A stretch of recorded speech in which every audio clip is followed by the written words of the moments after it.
গতকাল যারা এখানে এসেছিল খেয়াল করবেন, তারা কিন্তু তাদের কোনো আত্ম উপলব্ধি থেকে আসে নাই।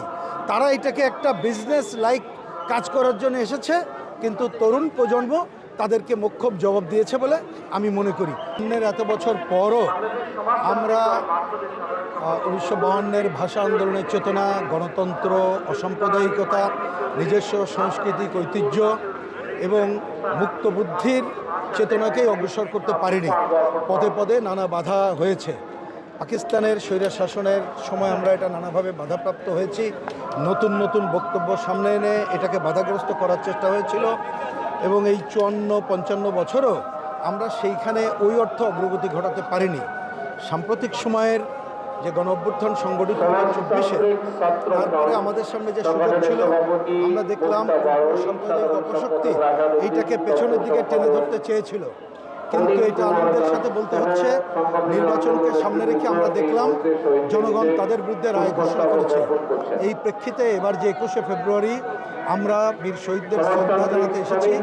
আমি এই প্রত্যাশাই করি আগামীতে আমরা গণতন্ত্র এবং প্রগতি এবং অসাম্প্রদায়িক সংগ্রামকে এগিয়ে নিতে পারবো। আর নতুন প্রজন্ম তাদের কাছে সঠিক তথ্য তুলে ধরাটা খুব জরুরি। তাই না হলে আমরা দেখতে পাচ্ছি নানা সময় তাদেরকে ভিন্ন খাতে প্রবাহিত করা হচ্ছে এবং তথ্যের বিপরীতে অপতথ্য, মিথ্যা তথ্য এগুলো দেওয়া হচ্ছে।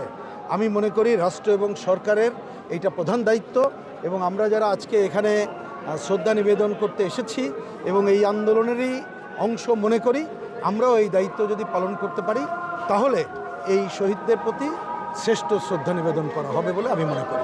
ভাই, গতকালকে রাত্রে আমরা দেখেছি গোলাম আজমকে নিয়ে ভাষা সৈনিক উপাধি দিয়েছে এবং সেটার সাথে মিছিলে গেছে জামাত আলী। এই বিষয়ে আপনি কি বলবেন? না, এটা তো খুবই আমরা ক্ষুব্ধ।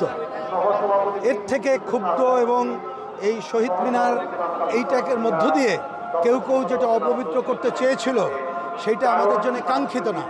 কিন্তু গতকাল এর বিপরীতে যে চিত্র আপনারা দেখেছেন, আমাদের সাংবাদিক বন্ধুরা যে প্রশ্ন করেছে এবং তরুণরা রাজাকার বিরোধী যে সংগ্রাম শব্দ উচ্চারণ করেছে, স্লোগান, তাতে করে এটা পরিষ্কার হয়েছে এই শহীদ মিনার যাদের জায়গা তাদেরকেই আসতে হবে। এইটাকে কোনোভাবেই, এইটা ধর্ম বর্ণ নির্বিশেষে সবার শ্রদ্ধা নিবেদনের জায়গা।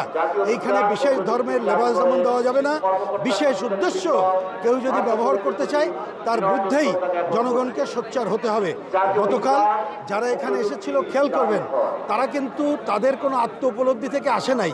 তারা এটাকে একটা বিজনেস লাইক কাজ করার জন্য এসেছে, কিন্তু তরুণ প্রজন্ম তাদেরকে মোক্ষম জবাব দিয়েছে বলে আমি মনে করি। এই ধারাকে দেশে দেশে সবার সাথে দ্য নিউজ।